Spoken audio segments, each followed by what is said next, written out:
خۆشەویستەکانم، خوای تعالی لە قورئانی پیرۆزە ئەفەرمێ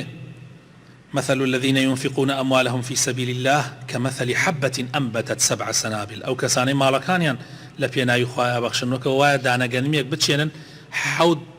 گوڵە گەنم دەرکا گشت گوڵێکی 100 گەنمی پێوە بێ و ئەفەرمێ خوای تعالی والله يضاعف لمن يشاء چەندێ نیەتت پاک بێ لە حوسەتەکەش ئەکاتە سەرەوە یەک بە حوسەت و زیاتریش والله واسع عليم.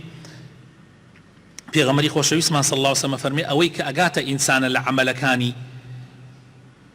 یعنی کاتێک ئەمرێ لەم حەدیثە ئەفەرمێ علمێک کە بەخشی بێتت قسەیەکی خێرت بۆ کەسێک کرد بێ حەدیثێ ئایەتێک ئەوە ئەمێنێتەوە بۆت وەلەدێکی ساڵح کە لە پاش خۆت بەجێت هێڵا بێ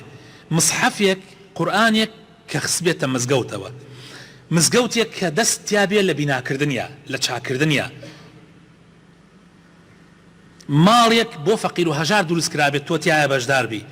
ئاوێک ڕووبارێک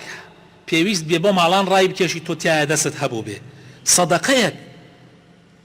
سەدەقەیەک کە خەڵک وەیە کاتۆ بۆ هەر کارێکی خێر تۆ تایە بەشت هەبێ ئەفەرمێ ئەوە لە پاش مردن ئەگاتە فریات. خۆشەویستەکانم من خەڵکی وا هەبووە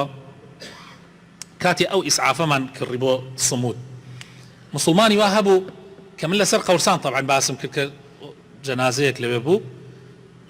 هەندێک لە مزگەوتەوە لەو 1 ملیۆن و 2 ملیۆنێکمان کۆ کردەوە یەکسەر وتی مام مۆساتر کۆ مەکەرەوە